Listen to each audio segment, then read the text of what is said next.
Hello and a very warm welcome to this episode of the Nditha Mindset Show. The Nditha Mindset Show is all about mindset change, self-development, personal self-development, and becoming the best version of yourself. And we strive to bring you stories of people that have made headway and progress in their own lives, in the hopes that by telling our stories, we empower the next person to also believe in the beauty of their own dreams.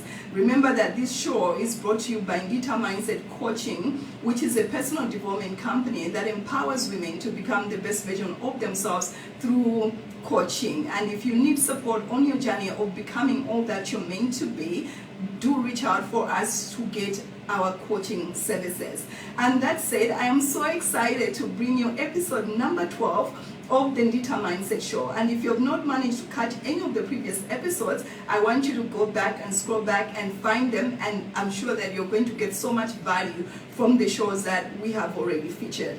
And speaking of that, today in the show, I'm talking to a woman that really is multi-layered and multi-faceted and also multi-talented, and her name is Juliana Nsomba Banda, and she's going to be joining us in the conversation shortly. And we are talking about all things growth and evolution. We're talking about all things becoming all that we are meant to be in our lives. And we're here so that she can share with us her life experiences. She can share with us her journey. She can share with us her wins, her pitfalls, and all the lessons that she has picked up along the way as she has become the woman that she is today. And so I'm just gonna bring her on the screen shortly, and I can't wait to dive into this conversation. And just a little bit of background about Juliana. Juliana is welcome back. Thank you. Thank you so much. I'm so sorry. Something happened. Power went off and my Wi-Fi just went off, and I'm happy to be back. It happens. Welcome back. It happens. Exactly what I was saying. And so let's get into this conversation, and we're going to start all over again. For those people that have never heard of you, please go ahead and introduce yourself. Sorry. For those people that have never heard of you, you can't hear me? I can hear you now, yes? Now you can hear me. Okay, fine. I was saying that please go ahead and introduce yourself for those people that don't know you and have never heard of you. Oh, okay. For those that don't know me, my name is Juliana Nsomba Banda. I am Ni Chidumu. I said earlier that I live in Blantyre, and I'm happy to be here and to share my story, and I'm willing to be available for everybody that wants to know more about my life and what everything has happened within my life aspect. So good to have you here. And I know that there are layers to you. You're a multifaceted, multi-talented human being. And that said, I want you to tell us a little bit of your backstory. How was it growing up, and your career and your education background, things like that, so that we can just get to know you a bit more. Okay, my life story, I'll start with my childhood. I come from a family of 5 girls. We are very, very close, and I'm happy to have my sisters. They're my strongest bond, and I think my best friends so far. I do have other friends, but my sisters, I think, form the backbone of my well-being. I'm married. I have children. I have studied different courses. I studied at Bunda. I got my first degree from Bunda College of Agriculture. I got a scholarship to go and do my master's degree. So I did my master's degree in agriculture economics. I specialized in international trade and policy. So I describe myself as an agriculture economist. But throughout my career, I've been in so many portfolios. I have taken up so many portfolios, and one of which describes me as a PR practitioner, because I have done a lot of PR. I've also done diplomacy because I've served Malawi as a diplomat in India. I have lived in a few other countries, in Africa, as well as when it comes to studies, I have, besides my agricultural background and my economics background, I have certificates in so many fields, like foreign service. I'm trained a foreign service expert. I am trained an image consultant. I am trained a soft skill trainer.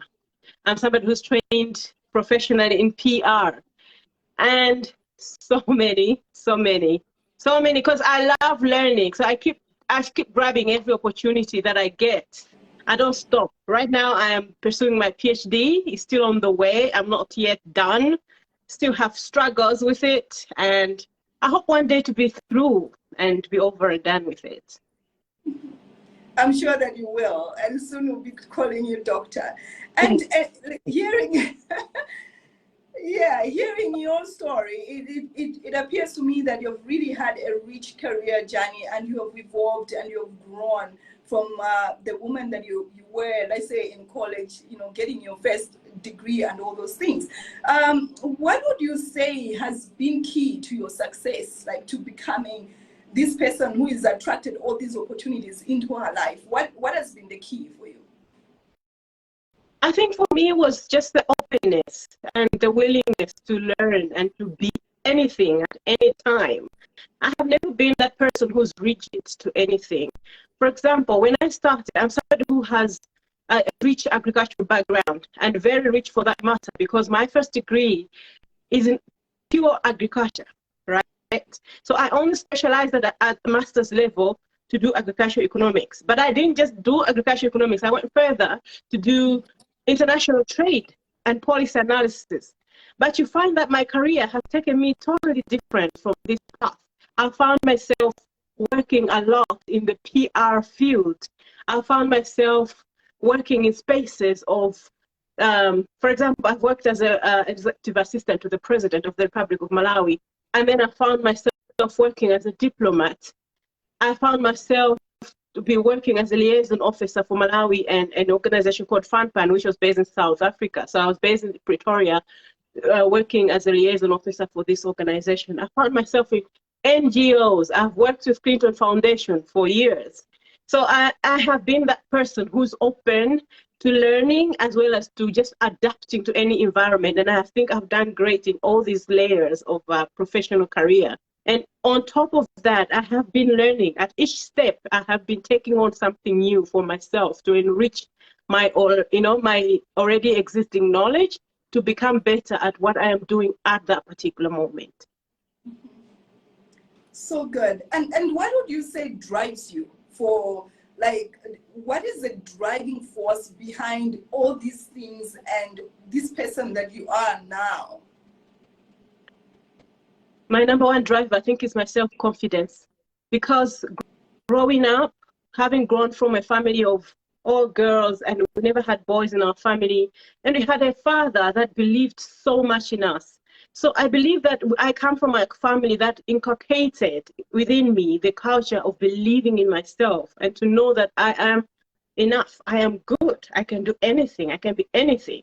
So I have never faced life in a way of maybe I'm not good enough or I'm short of this. I have looked at life as what can you bring and I'll tackle it. And I've taken everything and I take anything that's thrown at my way and I handle it without feeling even getting fast about anything. But I just go for whatever I have to do at that particular moment and I do it.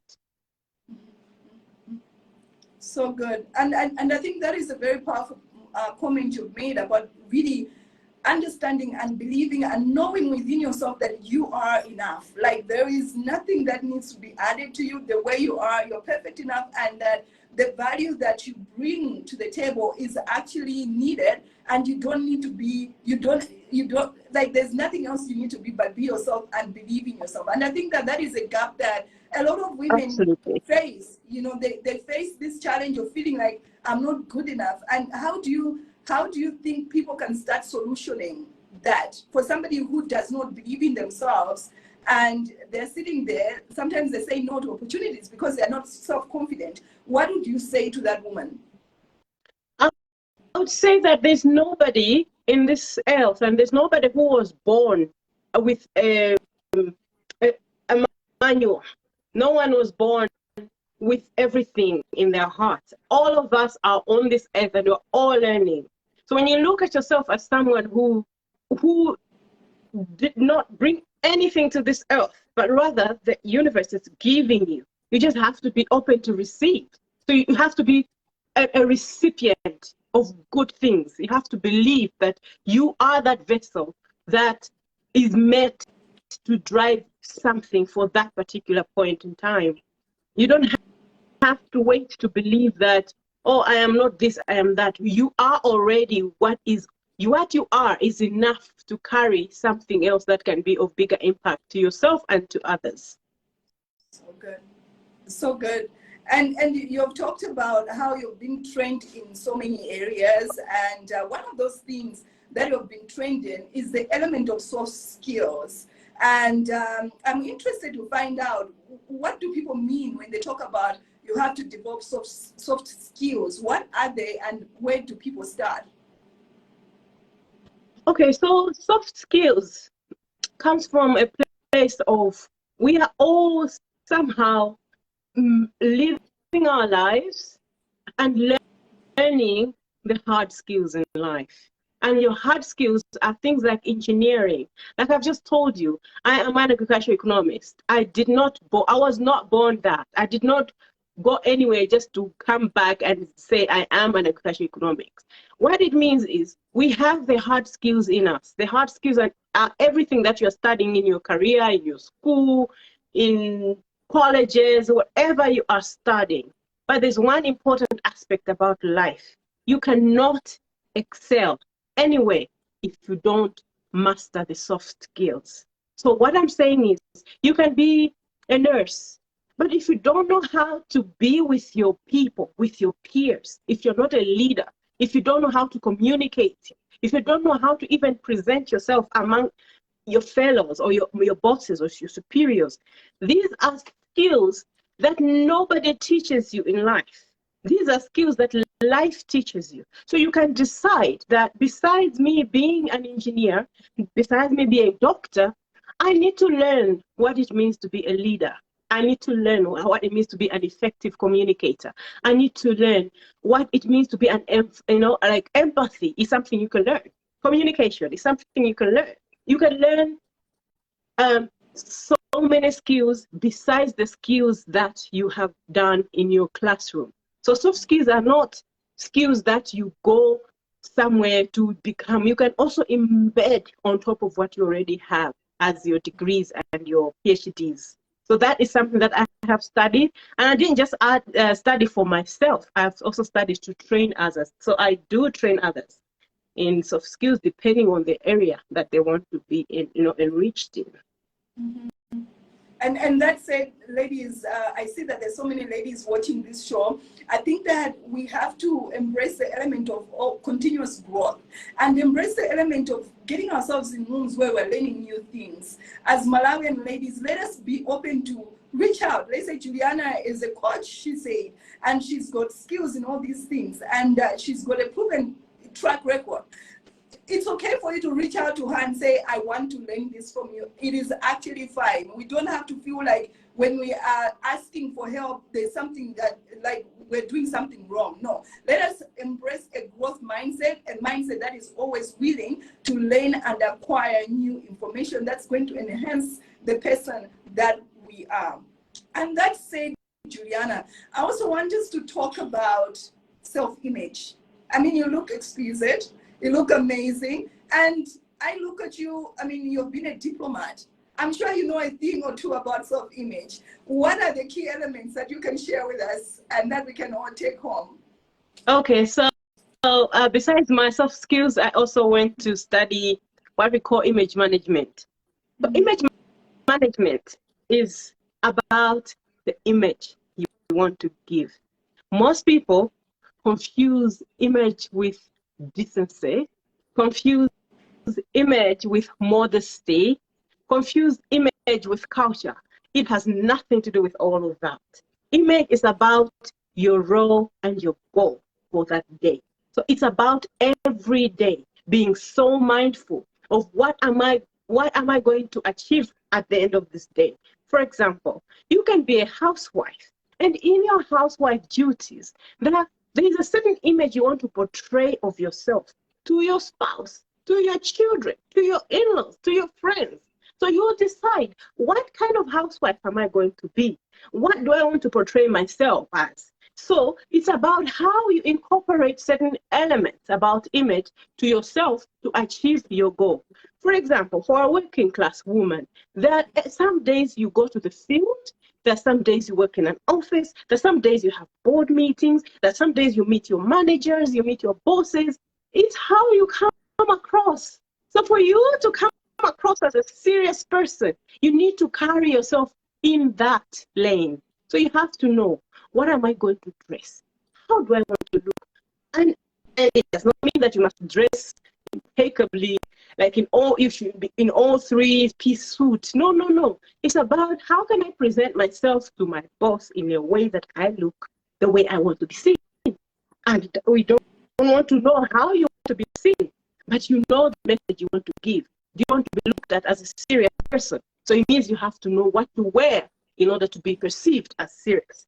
You can also be, okay, I'm going to meet young girls in the village and I'm going to talk to poor people. For example, you don't go and talk to poor people who are dressed in an old suit and you're saying, oh, we are from this corporate and we're coming to tell you about Korea. You have to dress according to the message you want to send. You have to be the message that you want to give. So image is about you understanding the role and the goal that you want to achieve as you're stepping out of your home. And it does not, and I want to say, it does not mean that you have to be at the top-notch, well-dressed. It actually means you can be what you call underdressed, because your role is not for you to look overly dressed to a poor person. Your role is not for you to outshine the poor person or the village person or your subordinates. No, your role is to be relatable. So you have to know what you want to become for that goal. And it doesn't mean that when you are going out, you always want to look down on, you always want to like to dress down. Sometimes you can decide, today I'm going out, and the message I want to send is that I am a boss. You get my point? I am a boss. The decision to be a boss does not come with the word of mouth. So image is about, you don't have to introduce yourself. You don't have to say anything. You don't have to tell people who you are. Someone just looking at you, just seeing you will get the message. You don't need to introduce yourself. That's what image is about. So it's about playing with elements. It's about playing with your clothes. It's about playing with your makeup. It's about playing with your everything, your hair. It's about your body. So you have to understand your body to know what is it that you're going to wear for your body type. If you're going for a serious meeting, obviously you cannot wear very tight things because you're going to send a message that is contrary to the meeting that you're going for. If you're going and you want to look sassy, you want to look this and that, then that's also a message. So the message is very private. Unfortunately, it is very private.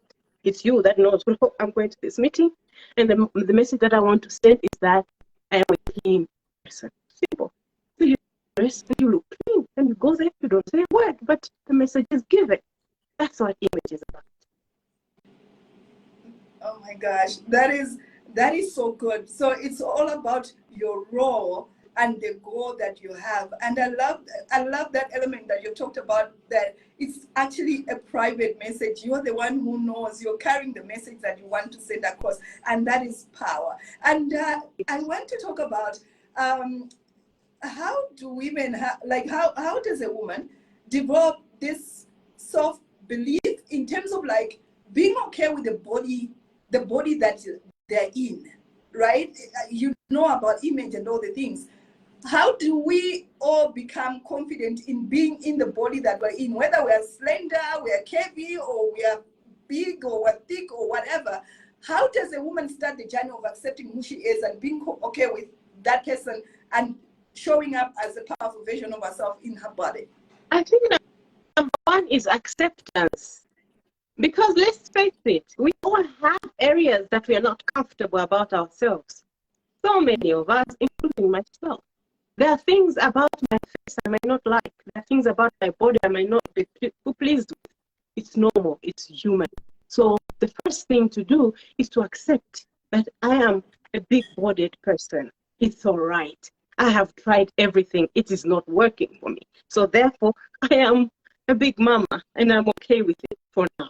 Not that you must be reckless about it, but you must be working towards being the healthy version of who you are, whoever you are, whether you're slim, whether you're fat, whether you're, I consider myself to be a fat person because I discovered that even the word fat is not bad after all. We criminalize it, but it's a DNA thing, and it's something that we must embrace. So we can be a full-bodied woman who has all this fluffiness around you. So you just need to know, with my fluffiness, how can I dress in a way that when I come out, I feel good? So when you feel good from inside, you do good. And when you do good, you look good. When you look good, good comes back to you. So it's a reciprocal effect. When you look good, you do good. When you do good, you get good. So it's everything to do with you. So it has to start with you. So you have to dress according to your body, and you have to accept your body. You have to work at being healthy at your body, however it is. And healthy, I mean eating right, doing the right things, drinking enough water, exercising moderately, not punishing yourself, just doing the right thing for yourself, and living happy, enough sleep, less stress, avoiding things that will just take away your happiness. Just being somebody who's not heavy loaded. Don't put yourself in those situations. Be light on yourself, because the world is heavy enough. So you can only be light on yourself. So give yourself that embrace by taking care of you. When you take care of you, accept you, when you come out, you come complete, and the rest of the world will see you as complete. So you don't need anyone to tell you that you are complete, or you are beautiful, or you don't even need so many things, layers of things to make you feel like I am enough. No, you are already enough. Mm-hmm. Yeah. Oh my gosh. I feel like I'm in a session. I feel like I'm in a coaching session. It's so good. And I'm glad we're having this conversation, and there's other women that are hearing this, because these are things that people suffer with silently and they don't talk about. And everyone is like sort of like self-loathing all the time, not loving yourself, always feeling like something has to be improved. But it's nice to hear somebody say and give you the permission to say you're okay the way that you are, and you have to accept the person, the body that God has given you, and work with it and be good about it and really be all that you're meant to be in your life. It is so good. And Juliana, in this conversation, you are such a well-accomplished woman, a very successful woman at that, even though you want to underplay it, but you are a very successful woman. I'm interested to find out, how do you keep a level-headedness about being successful and also holding the element of being a wife and being a family woman? How do you hold it together? Well, thank you so much for the compliment. And I received that as my blessings. Yes, I have played so many roles in my life, and I continue to play so many roles in my career. But what keeps me grounded is nothing but gratitude for me. It's to realize that everything is given to you, not by your own together, right? It's sometimes the grace. The grace is there for all of us. We just need to tap into that grace. I am one person that believes that the universe is good. The universe is there to provide for all of us. We can also say that God is good for all of us. I believe in God, and I know that God loves me, and God is good to me. No matter what happens, God is there, and He will carry me. He will take me to no matter what it will do, right? So my point is, the moment you know that, you believe in that, you walk in that, everything just falls into place. It doesn't mean that you're not going to have hurdles. Hurdles will be there, but life It just has to be. So for me, as a mother, wife, a sister, a friend, for me, it's just part of my life dynamics, and I take them as they are without making one to be so heavy than the other. They're all important. I need them, all of them. They complete me. Already I'm complete enough, but they make my world tick. So the moment my world is ticking, I am good, and I'm grateful for that. That's why gratitude becomes my mojo, my motto, something that I'm feeling every day, and it keeps me going, and I'm happy for each and every day of my life. Mm-hmm. So good.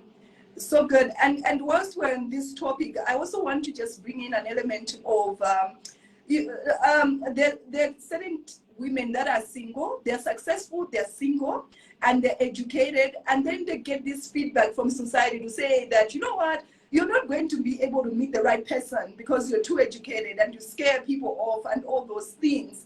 What would you say to that woman who actually feels bad that they're so educated and they feel like they can't meet anybody in Malawi, or the people that are their suitors are gone? What would you say to somebody who is in that space? They're successful, but they're feeling like they can't meet the right person in their life because of that? First of all, this is what I say: success is relative. We sometimes want to use certain measures as a measure of success. Sometimes you think like because you are a manager in your position and that's the definition of success. I don't think so. I think success is subjective. Therefore, if you look at yourself as I am already successful and therefore how do I start, then you are missing the point. You look at yourself from a human perspective, and what you're doing as something that has been gifted to you to be doing at that particular time. If you're an executive director, you're a manager, and yes, the society indeed is going to look at you like, oh, she already has it. But I believe that when you relate with people from a human level, not from a boss level, not from I am CEO, I am I don't know why people use I know people use things to define success, right?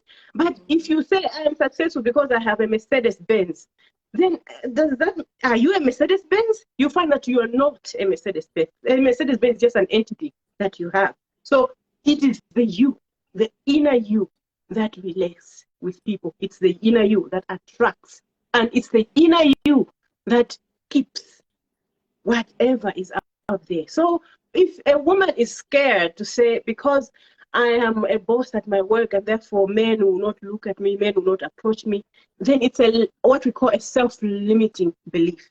Because when you are a CEO, for example, it doesn't mean that you're not attractive just because you're a CEO. No. There will be someone who'll be looking at the boss and saying, hey, but I like the boss. Hey, I wish I could have some, So it's you just limiting yourself. So number one, I think a woman must stop looking at what they have to be instruments of self-limiting. Because as much as you look at these things as good things, but they can also be self-limiting because you think you have things and you are too much that you cannot be attractive. It's wrong. Attractiveness and having things are totally different things. And also, you as a person, when you start measuring people from what you have, you are wrong. You are wrong. You can have standards, you can have principles, you can have values. These are 2 and 3 different things from material things, positions, and anything else temporary. These are what are going to lead you into finding a suitor. This is what is going to make you believe that this is the right person or this is not the right person for me. It's the values, the principles, and the standards. So the standard is what's going to make you attract or keep a person. It's the values that are going to find somebody to be worth of you or not. So it does not matter whether they are driving an Axio and you have a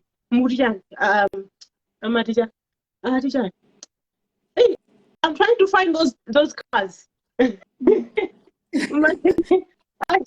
I don't know, those very common cars. Those the ones they use for taxis. Oh, my Axel. Yeah, they're very raw. These cars which they use for taxis, they're very common taxis. So yeah, that's the point. Could be those things are really just temporary. They're not anything to measure a man with. They're nothing to measure yourself with. Because you can be driving a Corolla today, and tomorrow you can be driving a Mercedes, if we have to use that as an example.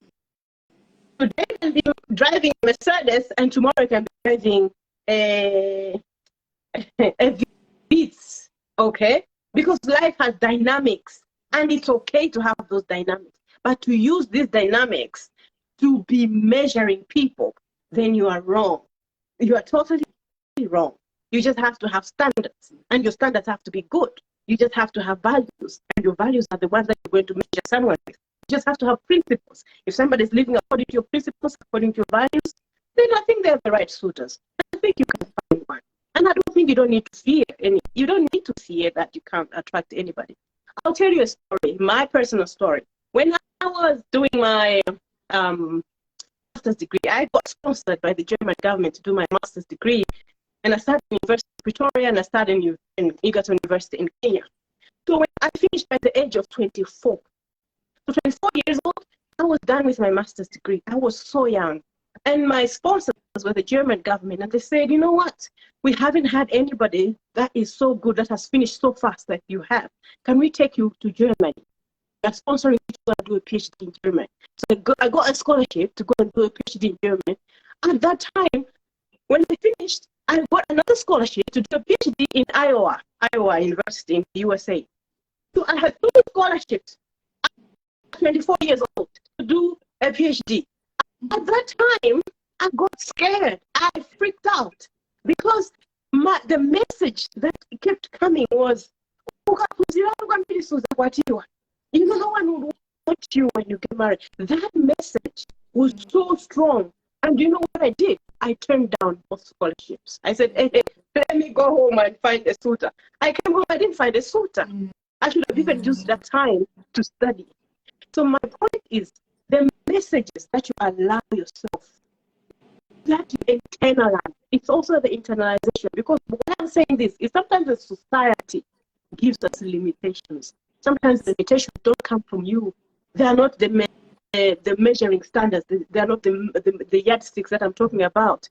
It's the society. The society can tell you things.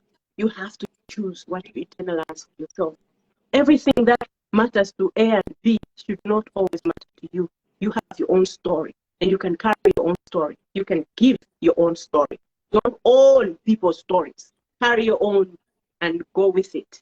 That's all I can say, and that's how I can encourage someone who is limited by their self-limiting and the society and the environment. It's nonsense. You don't have to limit yourself with what the world believes in, what your society lives in. You know, you have to detach and shackle yourself from those things and just live. So it doesn't matter what you are. It doesn't matter what you have. In fact, it doesn't matter what you don't have. You just have to believe in yourself, and you can attract and achieve anything you want in this life. So good. So good. I just want to have a Malawi where we're having more of these discussions, because the element of limiting beliefs is real, and it's something that we sometimes go through life and we're not even aware that, like, we're limiting ourselves through the stories that we have internalized and that we have attached ourselves to say, this is me. Meanwhile, it's not you. It's all that stuff that you've accumulated from the society, from people, from friends. So we really have to start to do the work of, like you said, unshackling ourselves and detaching ourselves from anything that is negative, anything that does not relate to you getting to where you want to be. Don't attach yourself to that. Get rid of it and curate and mold your own story. And I think this is why coaching is so powerful, and we must be doing we must be doing sessions where we're talking about these things, it's very important. And that said, Juliana, I want to touch on you being more than a career woman.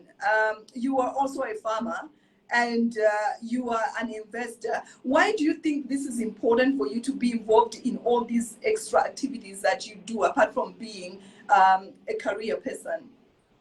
I think it is very important because one thing I know is that careers come and go. No one, and I mean, even if you were to wait until you're older, you're still going to retire at some point in your life. So careers are dynamic. Sometimes you grow, sometimes you stay stagnant, sometimes you grow at a pace that probably you don't like. Even sometimes you go backwards, right? That's life, and that's career for you. But what I say is, at any point in your life, you must always be looking at, if this is not working for me, what would I lean on? So for me, my family, we are serious farmers. We do farming. We grow different crops each year. We have a farm about 50 hectares. We do farming. We do cow. We have some, a good number of cows. We have mbuzi. We have kosa. We have chicken. We have pigs. So we do all this just as part of. By the way, it's not like we put our whole life into that, but they are growing. So the thing about doing side things is you grow with them, and sometimes they can be your backbone. So for example, we do farming, we farm and we produce a lot of soya, we produce a lot of maize, we produce a lot of rice, which when you sell, you wonder, how did I even make this? Besides that, I am an investor.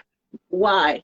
Because I realized that not everyone is an entrepreneur. And this is a message that I think I would want to also give out. Sometimes we always say, hey, Gasaidi hustle. Not everyone is a hustler. This is something that we also have to accept. Not everyone was born to be innovative. Not everyone was meant to, running a business is also a skill. To know how to manage your customers, to know when to put in this and that to make a profit, is a skill that we have to accept. And sometimes the skill is not embedded in us from a childhood level, or rather from an education level. So not all of us are entrepreneurs. I know for one, I am not an entrepreneur. All of Zidane, I am not an entrepreneur. But what I know is I can still make money. How do I make money?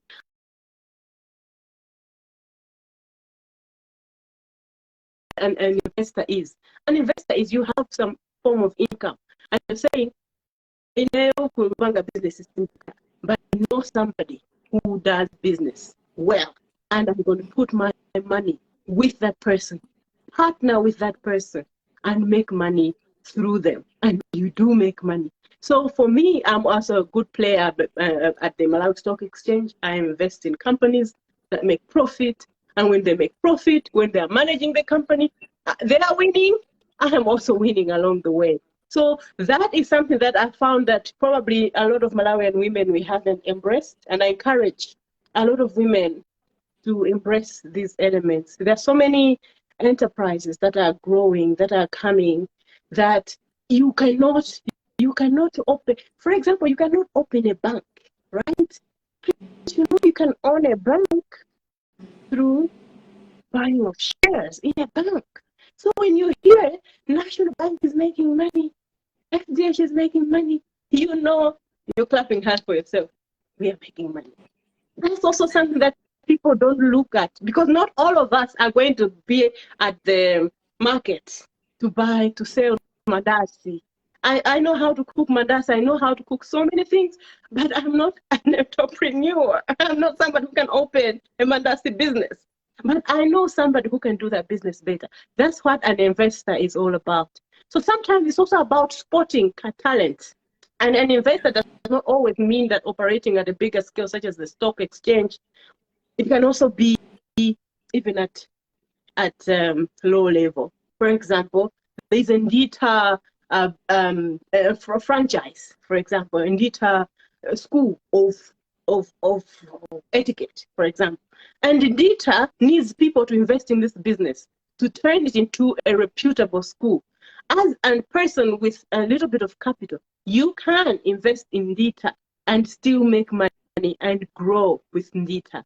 That's what I mean by being an investor. So for me, that's what I do on the side: farming, investments, and I also coach people in different areas of their lives through my juliana.world website, which people can go and find me there at www.juliana.world.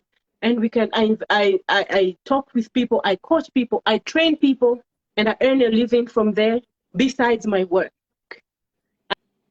And so many other things come along with that. So good. So good. So good. It's just nice to really have like a well-rounded person like you and sharing all this value with us, and we didn't have to pay for it. And I appreciate that we're talking about these things, because these are things that are important. And guys, if you've not yet started, maybe you're not an entrepreneur per se, but you've never invested on the stock exchange, or you're not doing anything to add value to bring in extra income in your household. Consider the options that Juliana has mentioned, and it's never too late to start. I know that they say the best time to plant a tree is 20 years ago, and the next best time is right now. So it's not too late for you to start on your journey of growth. And I know that there's so much that we can talk about, but as we are winding up this show, I want to find out what is a favorite book of yours that has helped you on your journey, and do you mind sharing that with us if you've got a favorite book or a resource that has helped you on your journey? You know what I love to be very honest. I also would not want to look like I'm that big of a reader. Already I'm struggling with my PhD, and it's not easy. Yeah. And to be very honest, I've read so many books, but it doesn't, there's no book per se that say, oh, this book changed my life. I would be lying if I say that. And recently I've just discovered that I'm not much into reading. I don't know what it is, but I think it's growing, and having kids, and your hands are so full of everything, and really just to sit and start and finish a book within a day or a week is becoming impossible. So those are areas that I'm coming to accept that, hey, we are not all readers, and I think I'm leaving this path of reading. Rather, I'm into listening. So I've learned to be listening a lot. When I'm alone and I'm looking for something inspirational, so I go specifically to what I want to listen about. Sometimes it's just something encouraging, so I'll go on YouTube and listen to a particular point that I'm looking for. It could be inspiration, it could be finance, it could be about family, it could be about investments. So I'll just go and listen to what are the people that have been there saying about this area. It has become my quick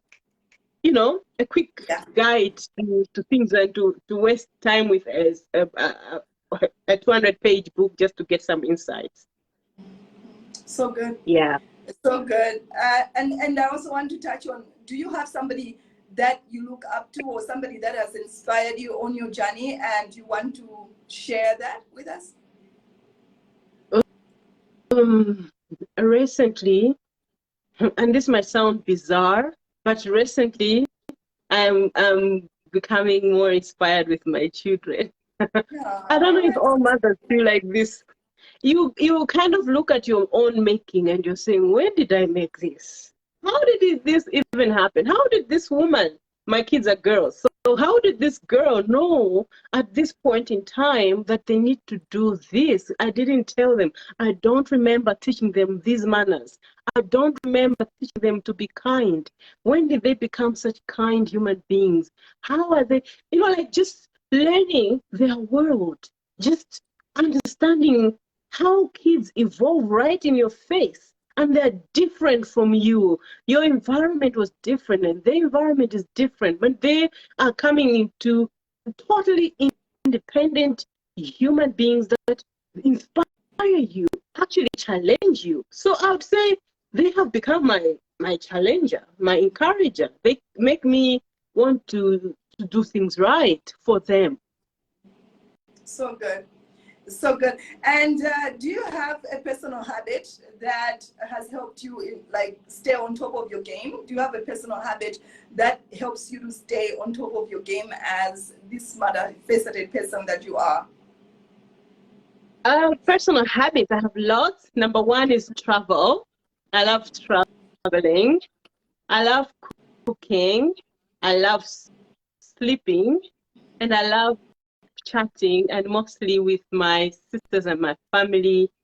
I love just keeping my friends. I've got a very close friendship with my friends that I was with in college and in secondary school. We are like a tight-knit people. We keep, chatting and keep talking about life, and we're always in touch.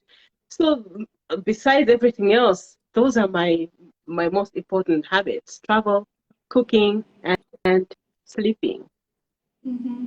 Why is Mm-hmm. travel important to you? It is so important to me because I realize that each time I travel, I come back a different person. And this is something that a lot of people don't realize. You cannot grow just by going to uni. You cannot. Because uni can also be a limiting place for you. So you need to get out of that place. You need to get out of that horizon and see what else is out there. Who else is doing that?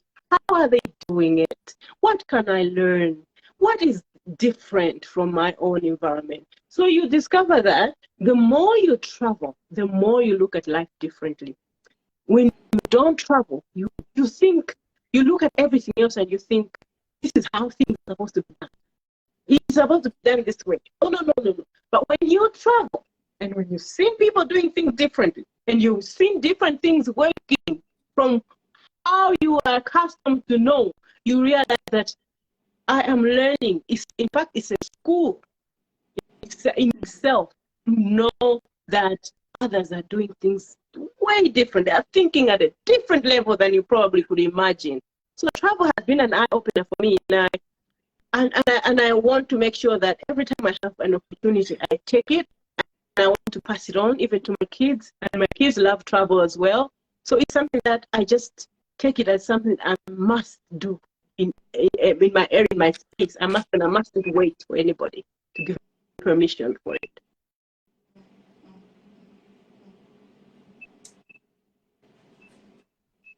So good.